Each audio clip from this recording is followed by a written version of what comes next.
안녕하세요. 유튜브로 주식하는 남자입니다. 오늘은 건설주를 한번 알아보려고 하는데요.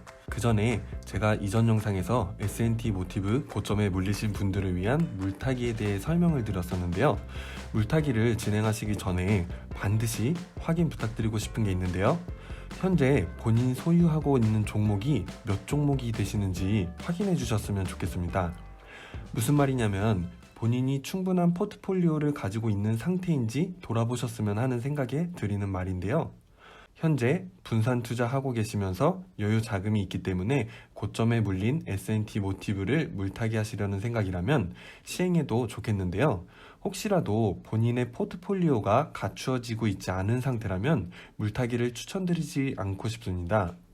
오히려 물타기 하실 여유 자금이 있으시면 다른 종목을 추가 매수하여 포트폴리오를 단단하게 가져가시길 추천드리는데요. 그래서 말씀드리는데 혹시 현재 5종목 이내로 종목을 보유하신 분이라면 제 생각으로는 포트폴리오가 갖추어지지 않았을 가능성이 높다고 생각되니 같은 종목을 추가 매수나 물타기 하시기보다는 여유자금으로 새 종목에 진입하시는 게 리스크 관리 차원에서도 좋다고 생각합니다. 제 이상적인 포트폴리오는 20, 30개의 종목으로 분산하여 중장기로 가져가시면서 주가 흐름을 보면서 그때그때 대응하는 것이 좋다고 생각되는데요. 20, 30개의 관리가 힘드시다면 최소 10종목 이상으로 분산하여 가져가시는 게 좋지 않을까 생각됩니다. 또한 현재 5종목 이하로 가지고 계신 분 중에 고점에 물려 계신 분이라면 손해보지 않는 위치에서 부분 익절 또는 본전 매도하여 종목을 늘려 분산해 가져가시는 게 좋을 거라고 생각됩니다. 제가 왜 본 영상 시작 전에 이 말씀을 드리냐면 물타기에 대해서 문의 주셨던 몇몇 분들께서 아마도 방금 제가 말씀드린 분들에 해당되지 않을까 하는 생각에 먼저 이 이야기를 하고 시작하려 합니다. 일단 제 개인적인 의견은 S&T 모티브는 언젠가 다시 올라오니 포트폴리오가 빈약한 상태에서 물타기에 자금을 사용하지 않으셨으면 하는 바람인데요. S&T 모티브가 언젠간 올라올 거라는 근거는요.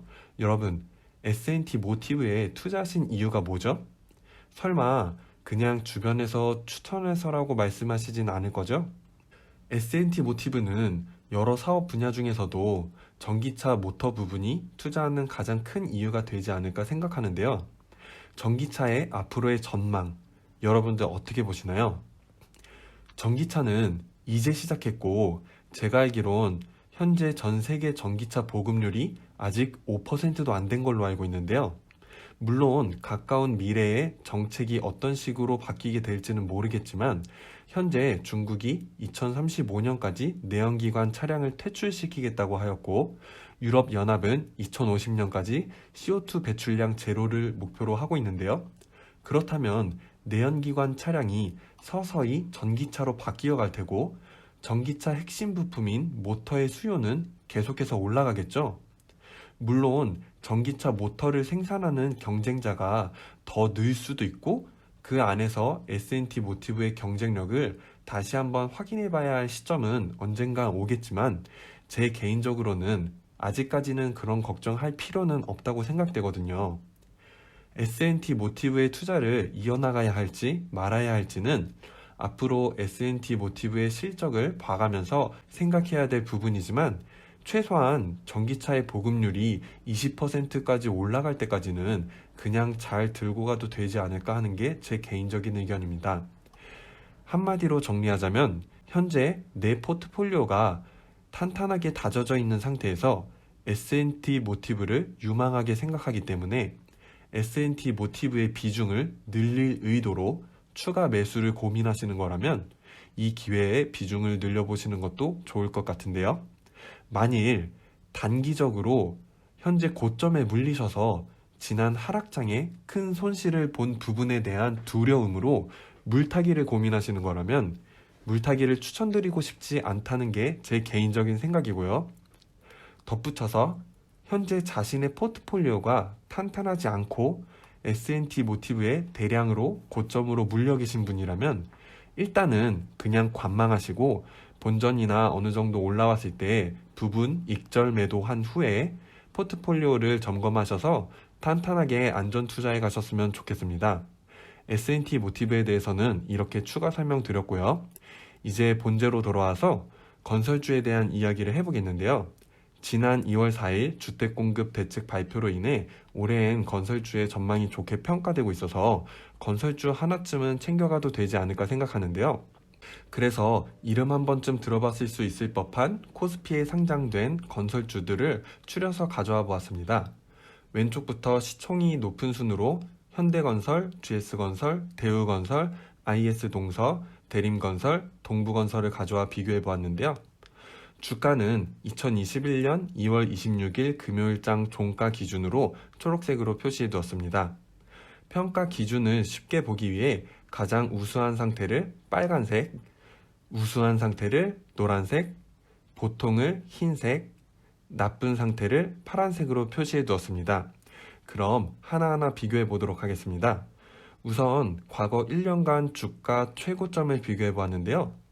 지난 팬데믹 이후 3월 19일, 3월 23일 일제히 최저점을 찍고 회복하여 250%에서 약 400%까지 상승을 보여준 후 동부건설 외에는 1월 중순에서 2월 초경에 고점을 찍은 후에 현재 급상승으로 인한 조정 하락으로 고점 대비 약 10에서 20% 정도 하락한 모습을 보여주고 있는데요.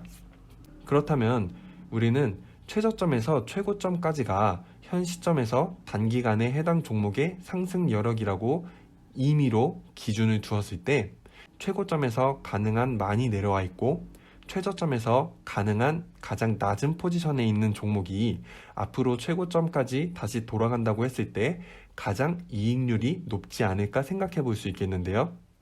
최저점 대비 현재가 가장 많이 빠져 있는 종목은 25%와 20% 주가가 내려온 대림건설과 GS건설이 되겠고요.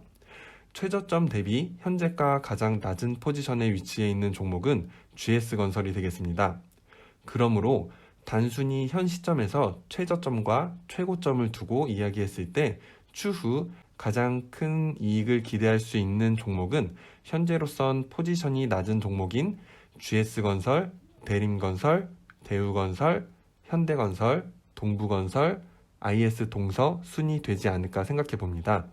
하지만 지난 고점은 어디까지나 지난 고점이기 때문에 미래의 고점을 예측할 수 있는 기준이 될 수 없으므로 단순히 과거 1년을 보았을 때 현재 포지션이 가장 낮게 있는 기업이 어느 기업인지를 생각해 볼 수 있는 정도로만 인식하시면 좋을 것 같습니다. 그럼 이 6개 기업들의 재무제표를 비교해 보겠는데요. 작년 연매출은 현대건설이 17조 원의 매출을 내면서 가장 높은 매출을 보였는데요. 각 기업의 규모 자체가 틀리기 때문에 단순히 매출만 가지고는 비교할 수 없어서 2020년도 매출액이 각 기업 시가총액 대비 어느 정도 비중을 나타내는지를 확인해 보았는데요. 동부건설이 시총 대비 작년 매출액 447%로 가장 높은 비율을 보여주었고요. 그 뒤로 현대건설, 대우건설, GS건설 순으로 시총 대비 300% 이상의 매출을 보여주었습니다. 반면 IS동서는 시총 대비 73% 정도로 가장 낮은 비율을 보여줬습니다. 마찬가지로 2020년 순이익도 시가총액과 비교해 보았는데요. 대림건설과 동부건설이 시총 대비 20%로 가장 높은 비율을 보여주었고요. 나머지 기업들도 시총 대비 10% 이상으로 양호한 모습을 보여주었습니다. 영업이익률은요. IS동서가 전년 대비 큰 폭으로 상승하여 2020년 18.26%라는 실적을 보여주었고요. 대림건설은 전년 대비 1% 하락한 모습을 보여주고 있지만 2년 연속 10% 이상의 안정적인 영업이익률을 보여주고 있습니다. 반면 현대건설, 대우건설, 전년 대비 1% 이상 하락한 모습을 보여주고 있고요. GS건설과 동부건설은 소폭 상승한 모습을 보여주고 있습니다. 이번엔 순이익을 살펴보겠는데요. 대림건설이 전년 대비 19.2%나 상승한 매우 좋은 모습을 보여주고 있고요. IS동서도 5% 이상 상승한 모습을 보여주고 있습니다. 반면 현대건설, 대우건설, 동부건설은 전년 대비 하락한 모습을 보여주고 있고 GS건설은 소폭 상승하면서 2년 연속 안정적인 모습을 보여주고 있습니다. 다음은 EPS를 살펴보겠습니다. EPS는 주당 순이익을 나타내는데요. 기업이 벌어들인 순이익을 발행한 총 주식수로 나눈 값을 나타냅니다.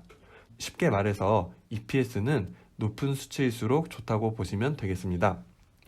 EPS의 경우는 IS 동서가 전년 대비 112%나 상승하며 좋은 모습을 보여주었고요. 대림건설이 2년 연속 가장 높은 모습을 보여주고 있고 19년 대비 42% 상승한 양호한 모습을 보여주고 있네요. 대우건설은 EPS가 비교적 낮은 편이지만 전년 대비 상승한 모습을 보여주고 있고요. 현대건설, GS건설, 동부건설은 소폭 하락한 모습을 보여주고 있습니다. 다음으로 ROE를 살펴보겠는데요. ROE는 자기자본 이익률로서 기업의 자본에 대한 이익률을 나타낸 것으로 자본의 운영이 얼마나 효율적으로 이루어졌는지를 반영하는 지표가 되겠는데요. 계산하는 방법은 단기 순이익에서 자기 자본을 나눈 후에 100을 곱하는 식으로 계산할 수 있습니다. 살펴보면요. IS 동사가 전년 대비 100%가량 상승한 것으로 보이고 대림건설이 역시 2년 연속 20% 이상의 높은 비율을 보여주는 모습을 확인할 수 있습니다. 대우건설은 소폭 상승하였고요. 현대건설, GS건설, 동부건설은 소폭 하락한 모습을 보여주었는데요. ROE의 경우 현재 예금금리가 2% 이하인 부분과 비교했을 때 모든 기업이 은행금리보다 높은 자기자본 대비 수익률을 보여주고 있기 때문에 가장 낮은 현대건설이 나쁘다고 볼 게 아니라 다른 ROE가 높은 기업들이 자산 운영이 잘 이루어진 것이라고 판단하면 될 것 같습니다. 다음으로 PER을 비교해 보겠는데요. PER은 주가 수익 비율을 뜻한 것으로 주가를 EPS, 주당 순이익으로 나눈 수치로 계산되는데요. PER은 일반적으로 높을수록 고평가, 낮을수록 저평가되어 있다고 볼 수 있습니다. 주린이분들께서는 아마 PER의 기준점이 되는 수치가 뭔지 많이 헷갈리시는 분들이 많을 것 같은데요. PER은 따로 기준 수치가 있다기보다는 동종 업계의 다른 경쟁사들과 비교하여 판단하시는 방법으로 보는 것이 적절할 거라고 생각됩니다.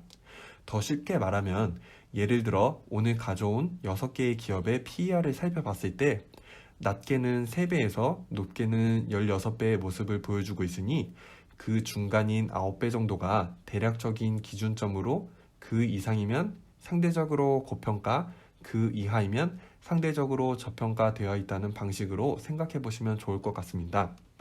그럼 다시 각 건설주들의 PER을 살펴보겠는데요. 대림건설과 동부건설이 전년 대비 PER이 상승한 모습을 보여주고 있는데요.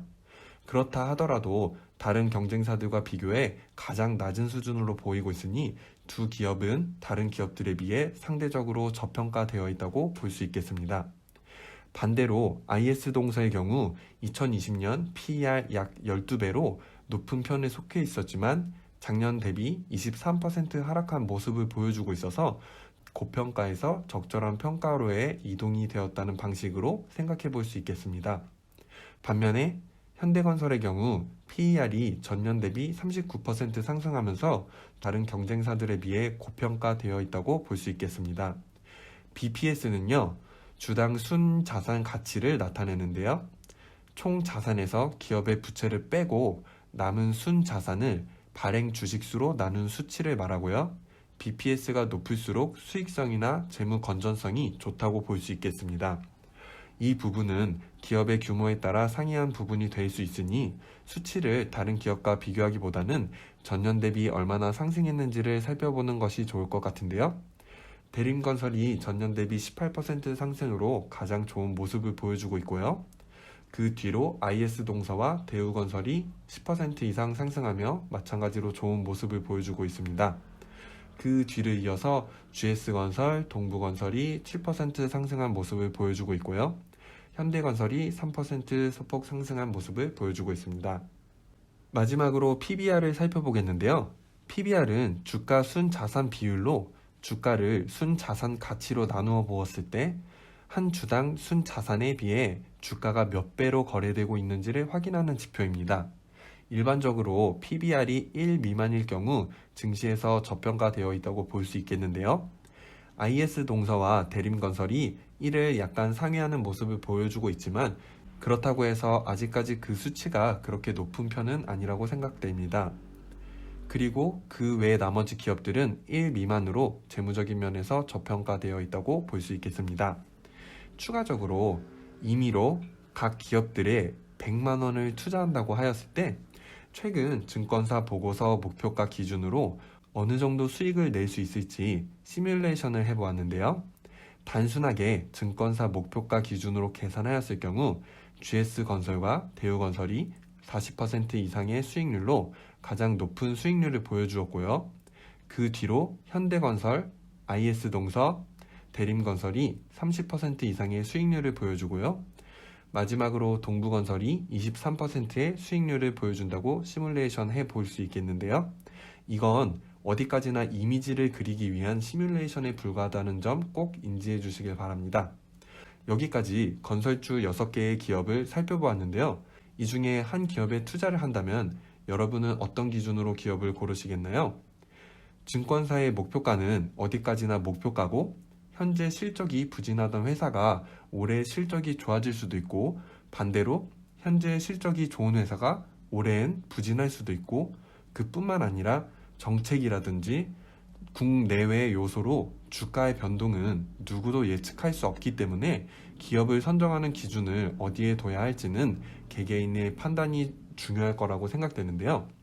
제 경우는 건설주의 경우 소프트웨어나 다른 IT 기술주와 같이 특별한 기술이 있어야만 치고 올라가는 성격이 아니라고 판단하기 때문에 앞으로의 이 기업들의 성장성은 그 기업의 영업 능력에 달려있다고 생각하기 때문에 높은 성장성을 보여준 기업과 현재 비교적 저평가되어 있어 향후 더 많은 상승 여력이 있는 기업을 고르는 게 좋지 않을까 생각하는데요.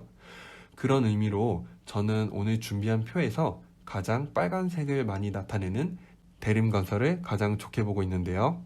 재무나 성장성 면에서도 좋게 보이고 지난 고점 대비 GS건설과 함께 가장 많은 비율로 주가가 하락하여 비교적 낮은 포지션에 위치해 있다고 생각해서인데요. 저는 지난주에 주가가 많이 내려와서 일부 진입해 있는 상태입니다. 또한 추가 매수로 물량을 늘려볼 생각을 가지고 있습니다. 혹시라도 대림건설에 관심을 가지고 계신 분들은 최근 대림산업이 인적 분할하면서 DLENC라는 회사가 건설 부문을 담당하게 되었고 지분 구조를 살펴보면 DLENC가 대림건설의 지분을 63.9% 보유하고 있는 것으로 보이니 DLENC의 투자를 고려해 보시는 것도 좋을 것 같습니다. 왜 한 기업에 건설회사가 2개나 있는 거지? 라고 생각하시는 분들도 있을 텐데요. DLENC는 주로 대규모 건설 사업을 담당하고 대림건설은 주로 중소규모의 건설 사업을 담당할 것이라고 하네요. 그 다음으로 좋게 보고 있는 기업은 IS동서와 GS건설인데요. IS동서는 역시 대림건설과 마찬가지로 양호한 실적으로 대림건설 다음으로 빨간색이 많은 모습을 보이고 있는데요. 단지 지난 최저점 대비 현재 가장 높은 포지션에 위치해 있는 것 같아서 좀 더 지켜보는 것도 좋지 않을까 생각됩니다. GS건설을 좋게 본 이유로는 대림건설이나 IS동서처럼 최근 큰 성장성을 보여주고 있지는 않았지만 노란색이 가장 많이 포진해 있으면서 가장 안정적인 모습을 띠고 있다고 생각되는데요. 또한 마찬가지로 지난 저점 대비 비교적 낮은 포지션에 위치하고 있다고 생각되어 다른 기업들에 비해 상승 여력이 있지 않을까 생각해서입니다. 현대건설, 대우건설, 동부건설에 대해서는 물론 이 기업들도 코스피 시장에 상장해 있는 만큼 대단하고 좋은 기업임에는 분명하지만 제 개인적으로 이 중에 하나를 고른다면 대림건설, IS동서, GS건설 중에 고르는 편이 좋지 않을까 생각해 봅니다. 참고로 아까 말씀드린 것과 같이 저는 현재 대림건설에 10주 정도 소량 진입한 상태에서 추세를 지켜보며 보유량을 늘려볼 생각이고요. 저희 어머니의 경우에는 현대건설과 IS동서를 보유하고 계십니다. 이렇게 오늘은 건설주를 살펴보았는데요. 여러분은 어떤 기업이 가장 좋아 보이시나요? 여러분이 좋게 보이시는 기업을 댓글로 남겨주세요. 그럼 다음 영상에서는 제가 뽑은 새 종목들에 대해 진입을 생각한다면 어느 지점에서 진입을 하는 것이 좋을지 차트 분석과 함께 확인해보는 시간을 가져보도록 하겠습니다. 오늘 영상도 끝까지 봐주셔서 감사드리고요. 재밌게 보셨다면 구독과 좋아요 부탁드리겠습니다. 그럼 다음 영상에서 또 만나요. 안녕.